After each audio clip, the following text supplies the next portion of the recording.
We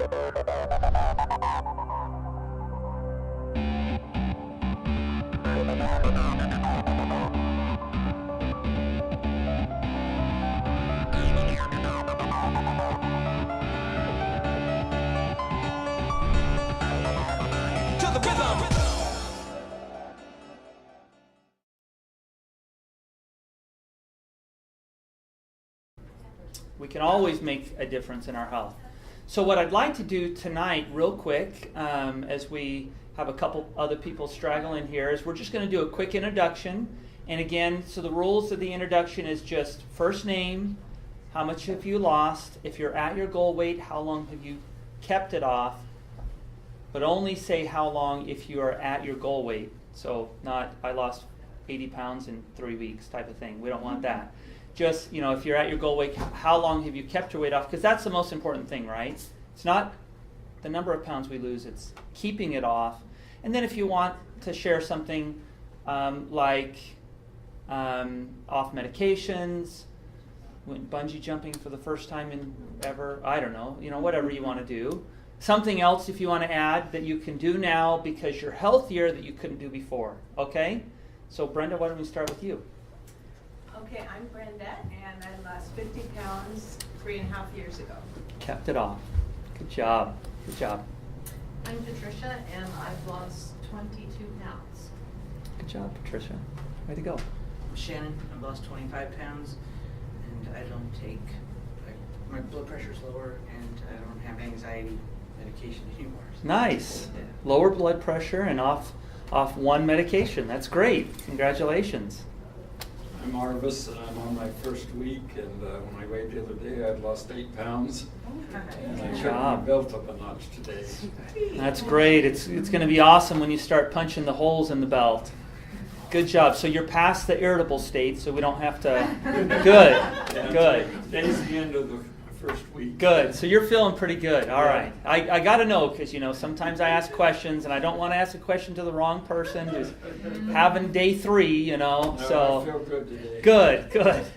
Helen. I'm Helen. I lost 75 pounds 3 years ago, and I'm on 8 medications for type 2 diabetes and high blood pressure. 8 medications. That's just, I love hearing that every time. And you've said it 8 gazillion times up here, but I love it. I love it. Amanda. I'm Amanda. I've lost 23 pounds. Good job.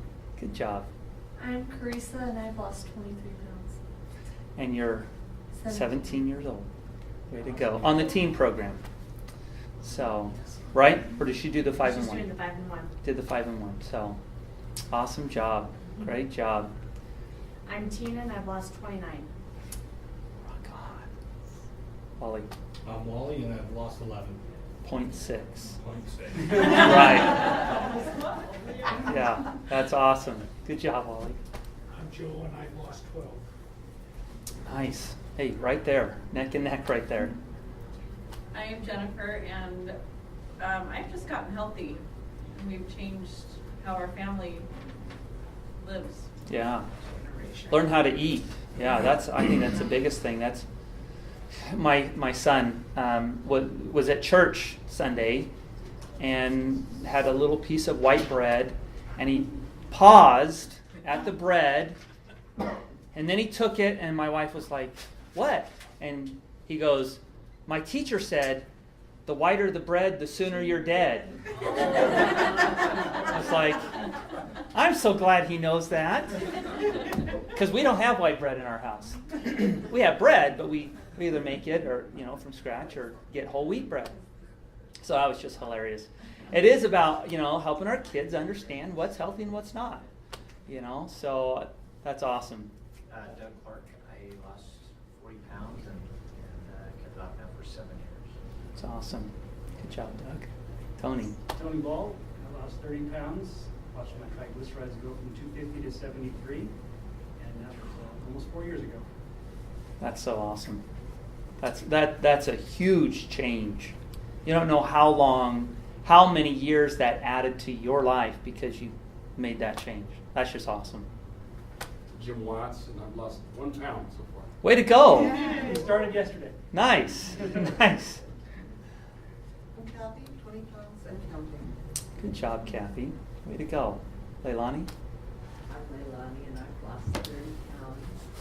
And I had a piece of French bread last night for the first time in 6 months with butter. And the good thing was I enjoyed it, but I didn't want more. Like the whole loaf. That's right. That's right. You know, and that's so true. You know, I was talking to someone earlier this week, and you know, we don't want to be afraid of food, right? Because that's when we are going to eventually, everyone will eventually eat something that is not healthy. And if you're afraid of food, you may drop all the healthy habits you've learned as you've gotten to your goal weight, and that's not what we want. It's okay to have an occasional thing. You know, I had a quarter of a bear claw, and I say a quarter because this donut shop makes like bear claws like that. So I ate a quarter of one, but I can't tell you it's probably been 6 months since I had a donut. So eventually, once you get to your goal weight, transition off, understand that having something like French bread or a donut or a piece of pizza or ice cream every now and again, that's okay. Every now and again just isn't daily or like every other hour or whatever. It's, you know, here and there. So, great job. Tom? I lost 55 pounds on the program, and it's been about 4 months ago or so that I've been holding pretty steady. Yeah. And you lost another 20 prior to the program. Total of 75. Yeah. Which I never thought I'd lose 30, let alone 75. Yeah. But the difference is the activity level is unbelievable. Yeah. I don't want to lose that. You don't have to believe it's going to work as long as you follow the program. It just does. Yeah, I would have never, if somebody told me I'd be here today, I would have never, couldn't have believed it. Yeah. Yeah. Looking great. I'm Tanya Clements. I am down 86 pounds and 14 more to go. So. Good job. Good job. Yeah, go for the round numbers, right? Good job. That's awesome. I can't wait to hear you say 100. That's going to be awesome. Rosemary and I lost 24 pounds. Good job, Rosemary. That number keeps changing. That's awesome. Well, I've lost 8 7 years ago. So you don't have to lose huge numbers because some of us we learn how to eat. Some of us learn more what is healthy and what's not. And I was always pretty good, but not great. I certainly feel a lot better than I did back then. So today we're going to get into, we're going to talk a little bit more about exercise, okay?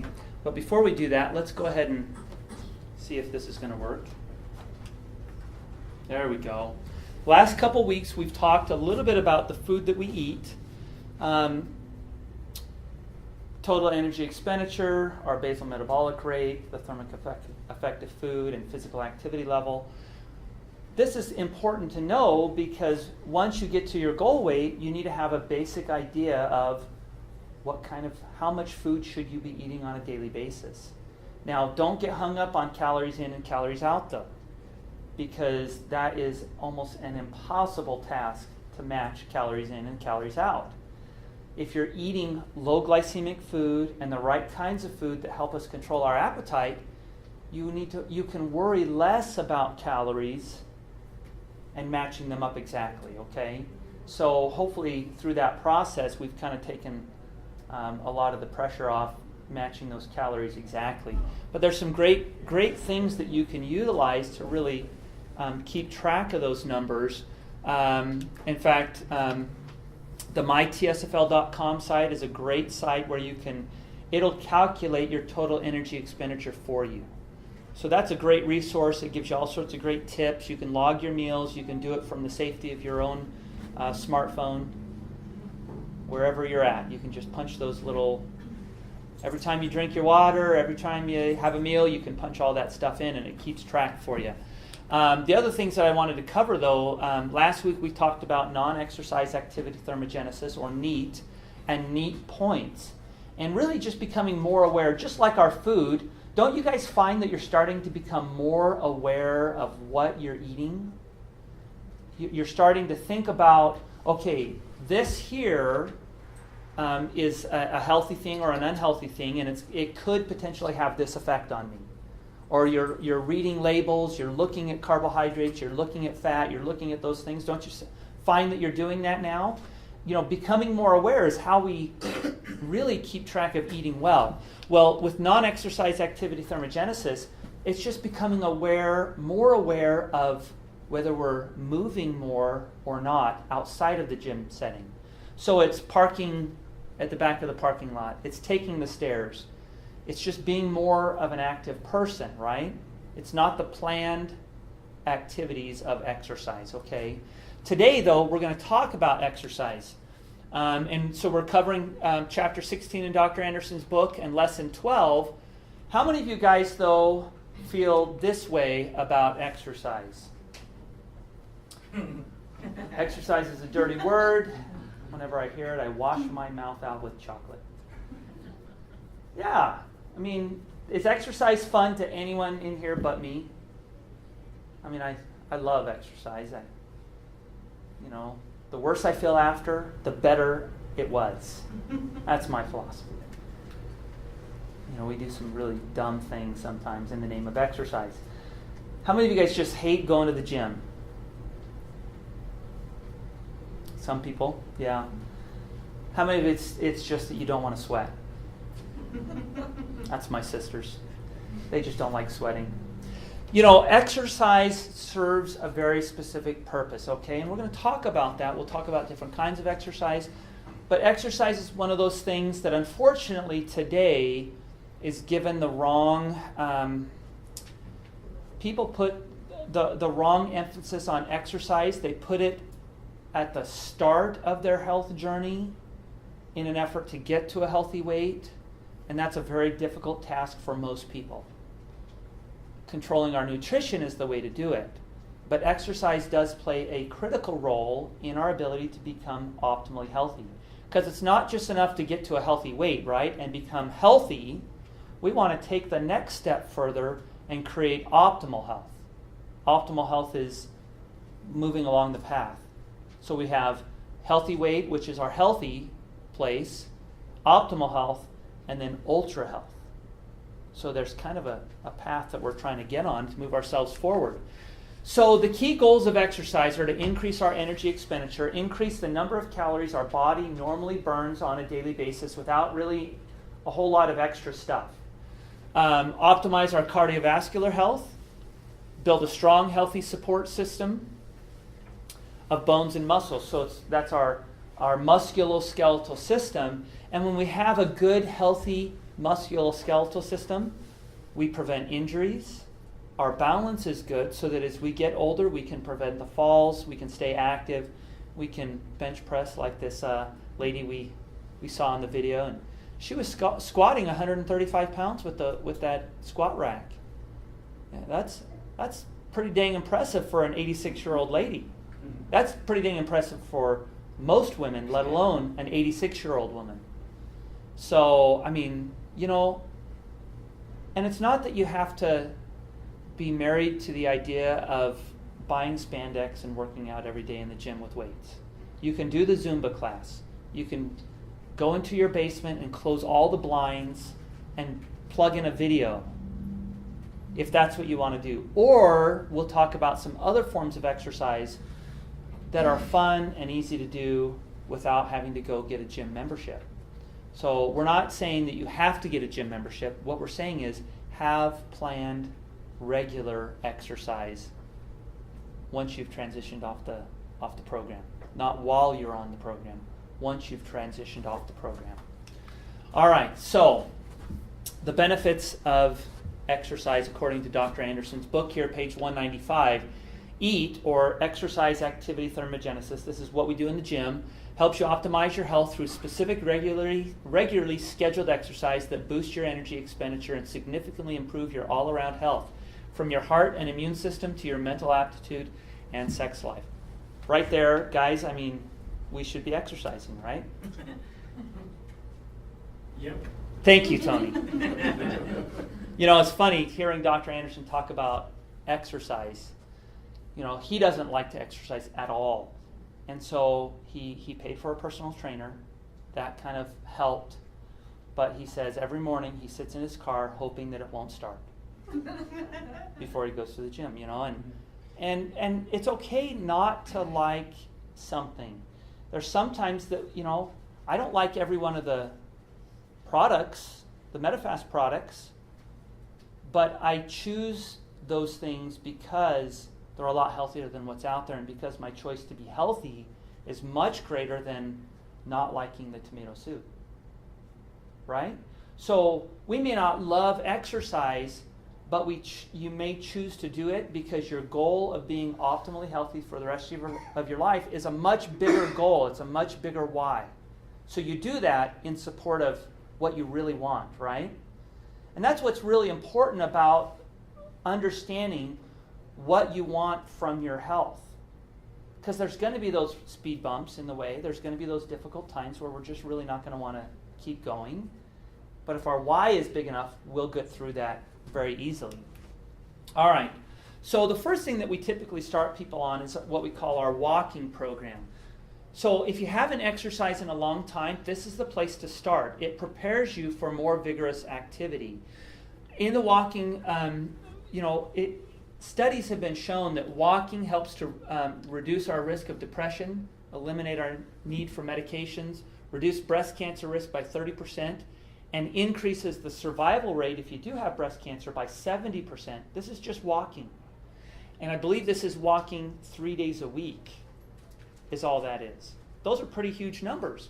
Lowers your blood pressure and prevents injury to your cardiovascular system, and then increases survival rate from heart attacks by 80%. Do you have any explanation for how and why it reduces breast cancer, let's say, in that manner? I could only speculate on breast cancer. I think the biggest thing is that regular routine exercise increases the strength of our immune system, and it puts us in a position to better fight those things.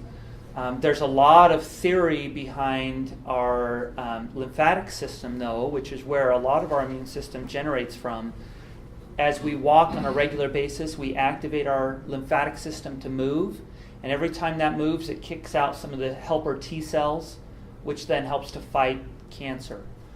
Now, the survival rate is probably a combination of having an active, healthy immune system, having active, healthy joints, muscles, heart, and lungs and veins. So, you know, we're starting off on a better place and are able to fight a lot of, you know, the medications that are given, the treatments that are given. You know, that's tough for a lot of people. And I think where a lot of the reoccurrence comes in is people are they are already in a weakened state from the treatment, and if they're not able to recover quickly because they weren't very healthy previously, you're just kind of susceptible to maybe a reoccurrence at that point. So, yeah, you know, there's just so many benefits, you know, the health benefits, but I think this here, reducing anxiety and depression, regular exercise has been proven to help us feel better. You know, I think that my own personal opinion here, half the kids on Ritalin, if we just got them to exercise more and get outside in the sun on a regular basis, we probably would need half the medications we are using right now. That's my opinion. No studies there, but you know, I think that there's a lot that can be said to getting all of us more active. We'll be healthier here as well as in our body.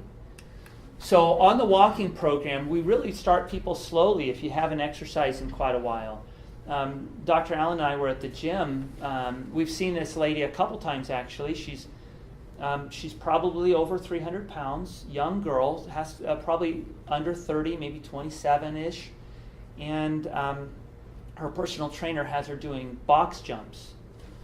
And not just box jumps, but what's called plyometric box jumps. So you start at the top, and you drop off the box, and as soon as you hit, you spring back up on top of it.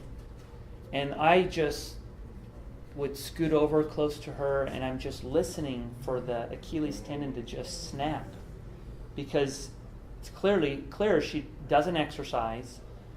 She's got the extra weight on her, and I'm just thinking, why are you beating that person up so badly? It's just that's not a healthy thing. So what we want to do is we want to start slowly. If you haven't exercised in a long time, start by walking 20 minutes a day. Do your warm-up. Warm-up is critical. That prevents injury. And do it 3 to 5 times a week. Work up. And then you start to add more exercise. Now this can be done starting after the 3rd week on the program.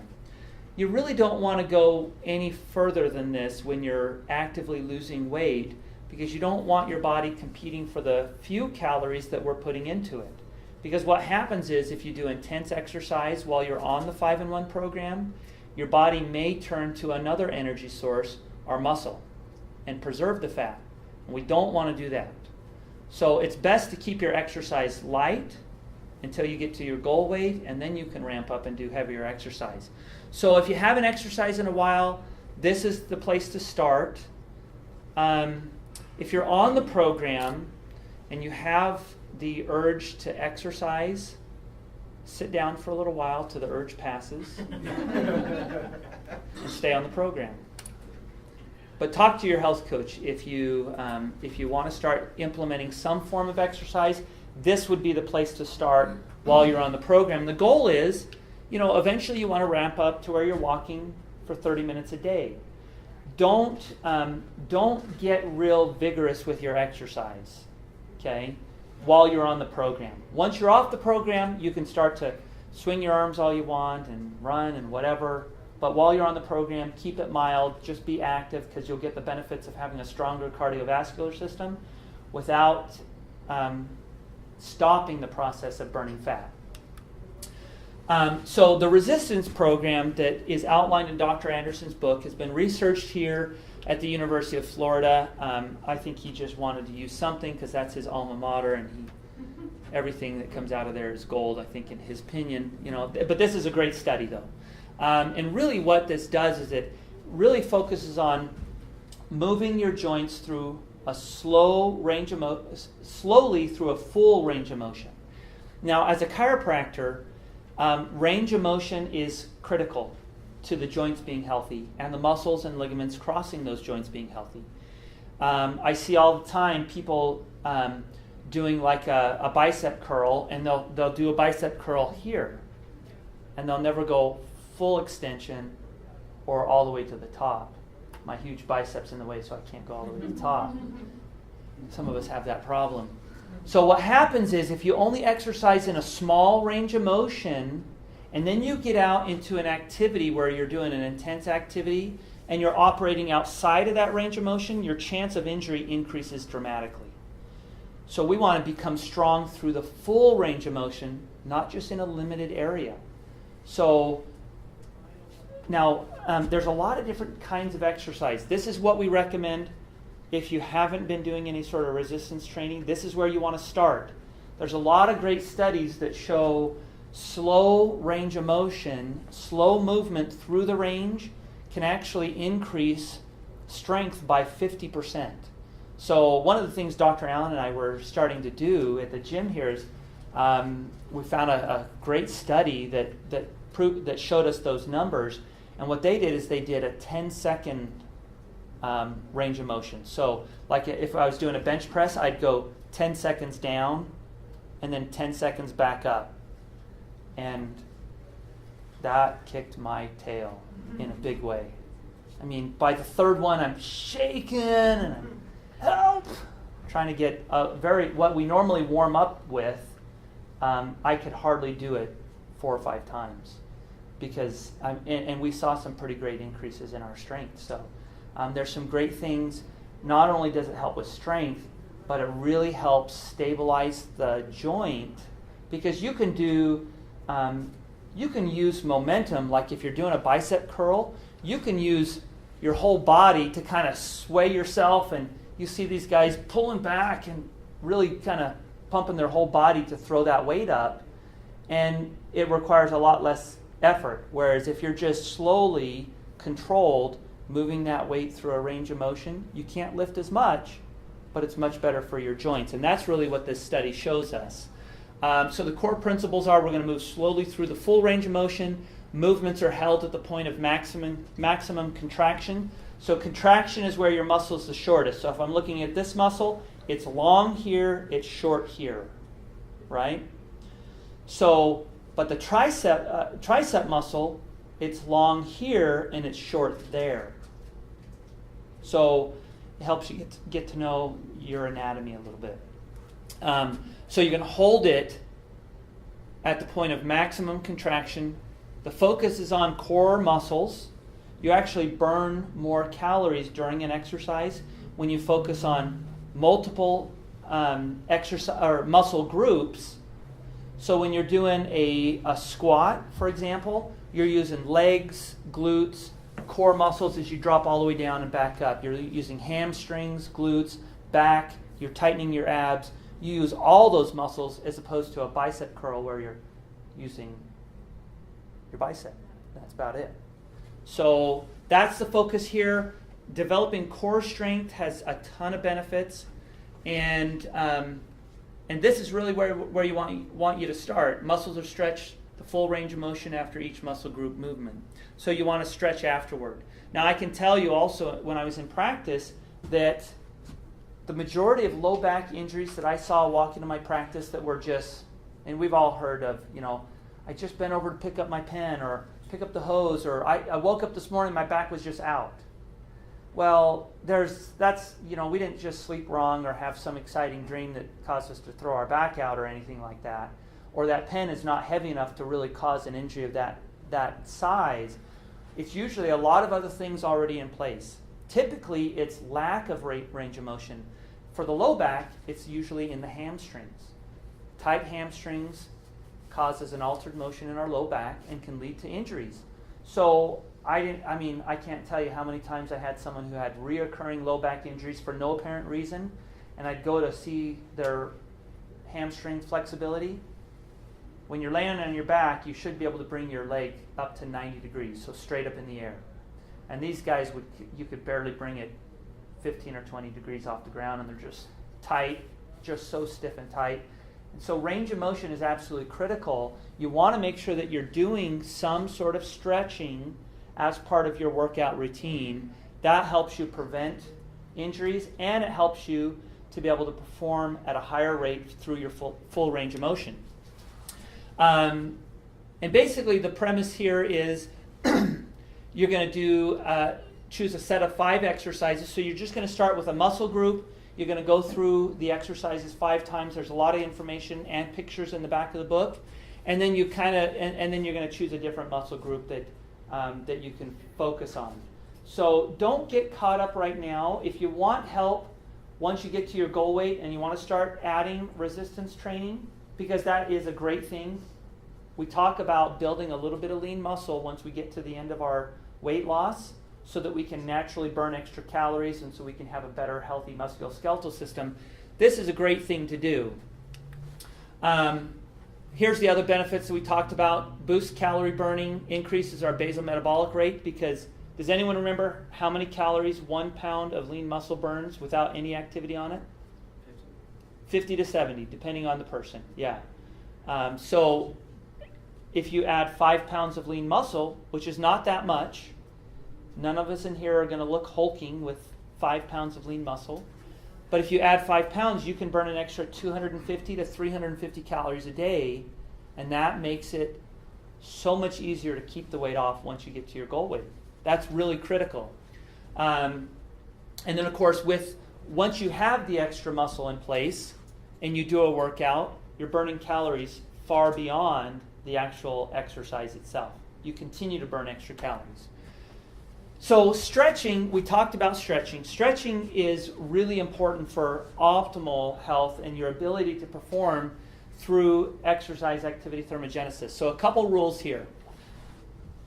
We don't stretch before our activities anymore.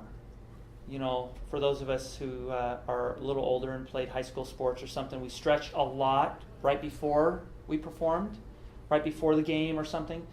Studies have been shown that that leads to injuries. What we want to do is you want to warm up the muscles really well, but stretching happens after the game or the activity or whatever you're doing. You'll have the best benefits there, and it won't lead to an injury. Never, like I said, never stretch a cold muscle. Only stretch problem areas after you warm them up. Don't bounce. You know what we're talking about when people go down. I'm not going to do it because I ran today and I felt something funky in my hamstring. But you know where they kind of bounce up and down, and that just can lead to little micro tears, which weaken the muscle and can lead to other issues. Ease into the stretch and go until you feel a pull, not the point of pain. Now I'm going to show you a variation of the hamstring stretch because I think this is really kind of important. So one variation is, and I can do this because I'm going to go slow, but you just kind of go down until you can get to the point. You'll hold it for 30 seconds. Again, don't bounce, and then you come up very slowly. Now, that can be really deceiving. I'm going to use this chair here. I've seen people with super tight hamstrings, but they could touch their toes. Why is that? When we bend over to touch our toes, we're stretching more than just our hamstrings. You could have a really loose back and be able to touch your hamstrings or touch your toes and have really tight hamstrings. So there's ways to isolate this particular muscle, and basically what you do is you just put your foot up like this, and you're going to keep your back upright, your shoulders back a little bit, and just lean forward. Right here, I have the same stretch that I did bending over to touch my toes, but my low back is out of the equation. This is all hamstring here. So you want to have something that you can hold on to if your balance isn't very well, a rail or another chair, and then you can just do this, lean forward, get that stretch. Again, ease into it, hold it for 30 seconds, and repeat it a couple times, but you want to make sure that you've warmed your muscle up in advance. One of the things that I find very easy to do is just after you shower in the morning, stretch then, unless you take cold showers. Take a nice hot shower, maybe do a few little, if you're stretching hamstrings, do a few little things like some squats or lunges or something to warm up the muscles a little more, and then go through your stretches. And of course, again, hold it for 30 to 40 seconds, repeat it 2 or 3 times. If you do these things, you'll notice that your range of motion increases. It'll prevent those injuries from coming on. Now, there's a lot of different exercises. We don't have slides for this, but we're going to kind of just talk off the cuff for a second. There's a lot of different types of exercising to do. And they all serve different purposes. We've got group type exercises like, that are very popular right now, like Zumba, different high intensity type classes. What do you teach, Kristen? Zumba, spinning, strength training. So don't do spinning. That's just silliness, but that's at least in my opinion. You don't go anywhere. You just. That's right. I know. The scenery doesn't change. If you're not sitting in the front. And I'm just going to say they'll look at me all the time. So right.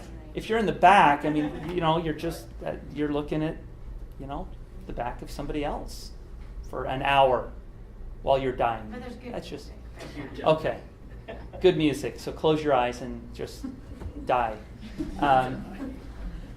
So there's a lot of different kinds, and they all serve different purposes. Some of them are based on increasing your cardiovascular health. Some of them are based on more strength training, and they serve different purposes also. I would lump in yoga and Pilates in there, which really help with strength and flexibility. Those are great places to start if you don't have a crazy instructor that makes you do things that hurt. Go slow, go at your pace. That's really the rule of thumb. Don't push yourself to the point that you... Now, there's a difference between the different kinds of pain of working out. There's the pain of, my muscles aren't used to this, and it's a muscle pain. That's okay as long as it's not intense. To the point, like where sitting on the toilet, you can't get off because it hurts too bad. To sit there and to get off, so you just stay. Been there, done that. But there's also joint pain, which is really where you hurt a joint, you hurt the ligaments. We don't want to go that far. A little bit of muscle soreness is great. It lets you know you did something, and you did something good. Because that is good stuff. You're strengthening, you're building muscle. That's what we want. We don't want to go beyond that.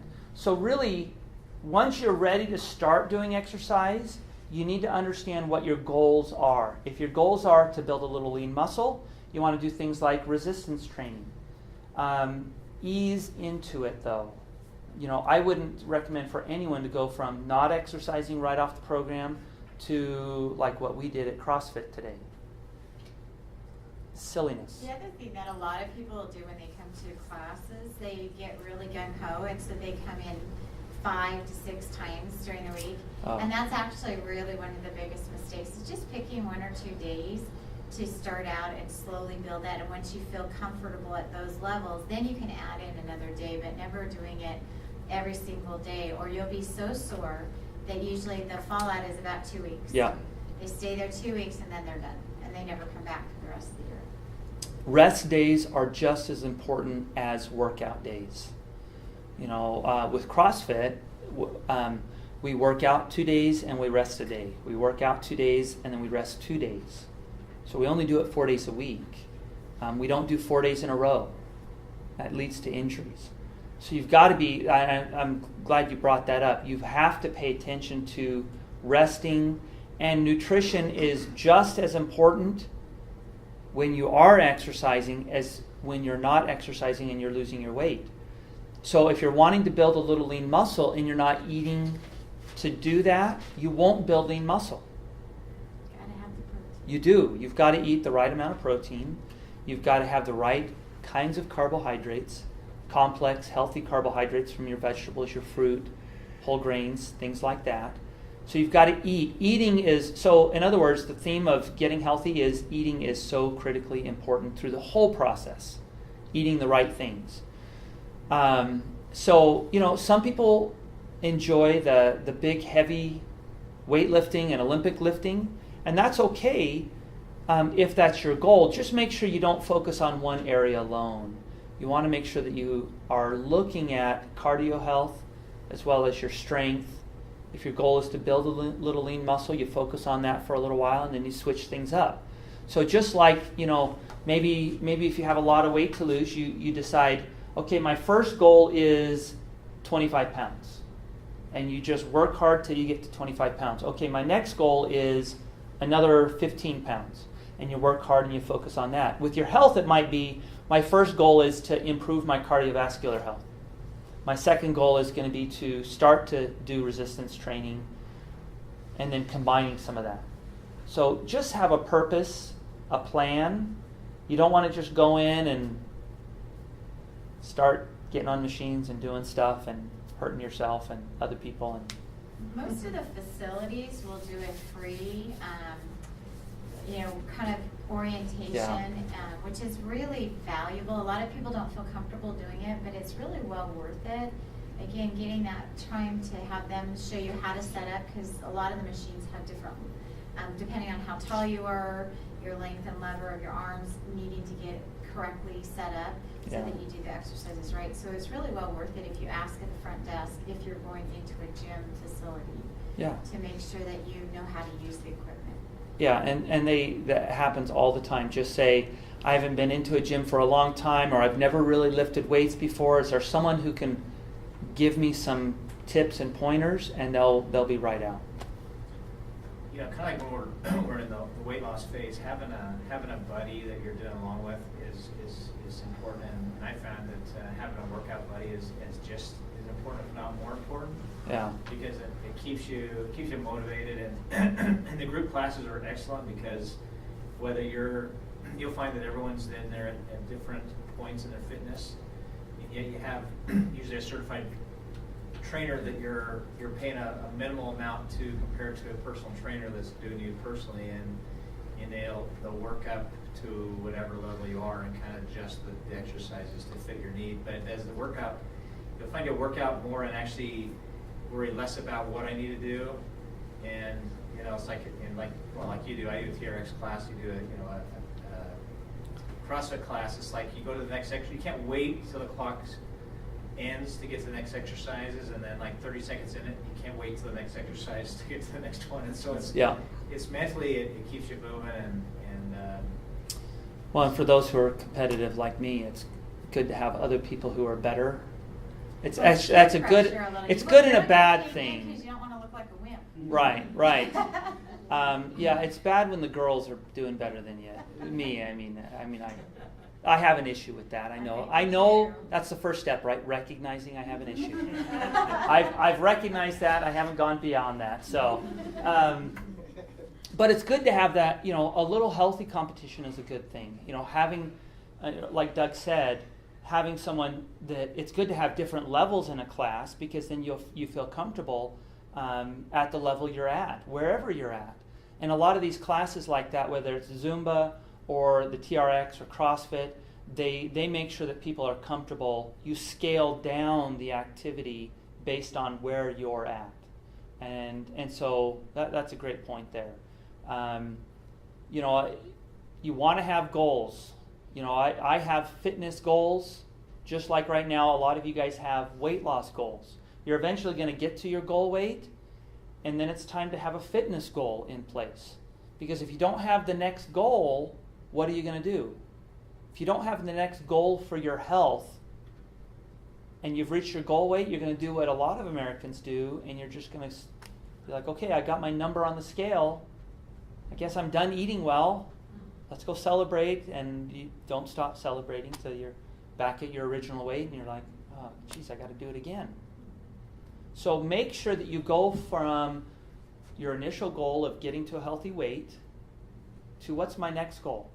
It doesn't have to be to run a marathon or to do a handstand push-up.